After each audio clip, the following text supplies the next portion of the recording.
Muy buenas, estamos en miércoles y es un placer estar con ustedes, un placer compartir la palabra de Dios, es un placer conversar. Gracias por estar ustedes allí escuchándonos. Gracias por todos los mensajes de vuelta que nos dan, por sus opiniones, nos enriquecen mucho. La idea con estos micromensajes de todos los días es que usted tenga una frase, una palabra que enriquezca su día. Y aún más, si usted puede tener una sonrisa causada por alguna palabra de Dios, con eso basta. Estamos viendo en esta semana ese pasaje de Juan 3:16, ese texto que dice, porque de tal manera amó Dios al mundo, que ha dado a su Hijo unigénito, para que todo aquel que en él cree no se pierda, mas tenga vida eterna. Lunes hablamos del amor de Dios, ayer hablamos del mundo, la idea del mundo, y hoy vamos a hablar de esta tercera frase que dice que ha dado a su Hijo unigénito. Es decir, cuando decíamos que Dios amó y luego al mundo incondicionalmente, bueno, ¿cuál es la medida del amor de Dios? ¿Cuál es la medida del amor de Dios?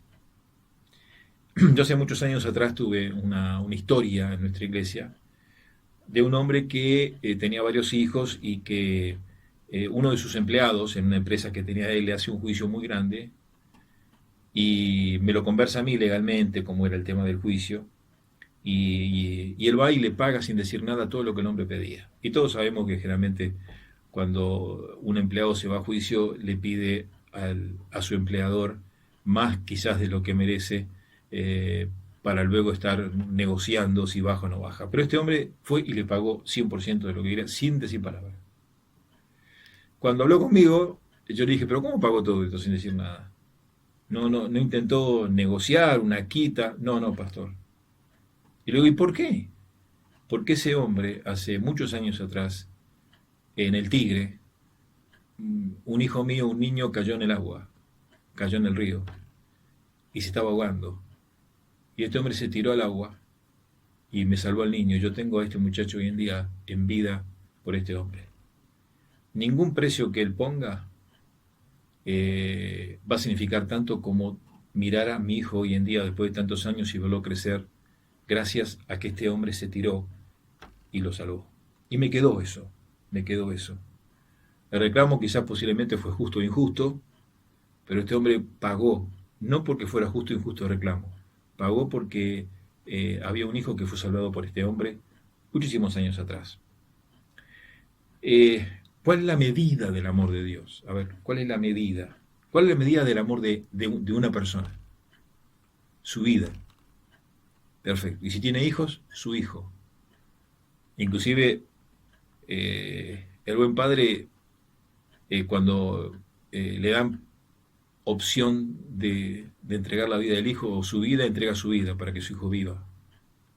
Es decir, la medida del amor hay que ponerla.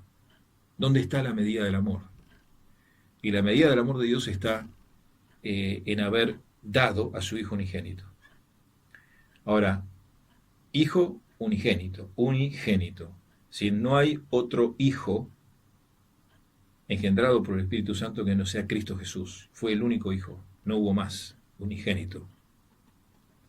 ¿Qué quiere decir esto? Quiere decir que Dios, cuando pensó en el plan de la salvación y de redimir al hombre, Dios pensó, le voy a dar lo más caro que un padre tiene, que es su hijo. Y cuando vamos a conmemorar en algún momento de la Navidad que se hizo carne, y cuando vamos a conmemorar en la Pascua que Jesús fue a la cruz, y cuando conmemoramos del bautismo de Jesús, cuando la voz dice, este es mi hijo amado, es Dios diciendo, este es mi hijo amado que yo lo doy al mundo en la medida de ese amor. No hay amor más grande que el amor de un padre hacia un hijo. No existe. Y esa es la medida del amor que Dios tuvo hacia la humanidad. Y cuando usted piense hoy, Dios me amó, ahora, ¿esta es historia? No es historia. Dios me amó. ¿Cuánto me amó Dios? Dios me amó a tal punto que dio a su Hijo unigénito. Cristo Jesús vino a la tierra como una ofrenda, como una tentativa de Dios de dar lo más querido de su seno hacia los hombres. Piénselo, Jesucristo no es solamente un símbolo religioso, sino es una ofrenda de un padre para un plan mayor, que era ¿qué? Era mostrarle a usted cuánto lo amó. Tremendo, ¿no? Nos encontramos mañana. Dios les bendiga.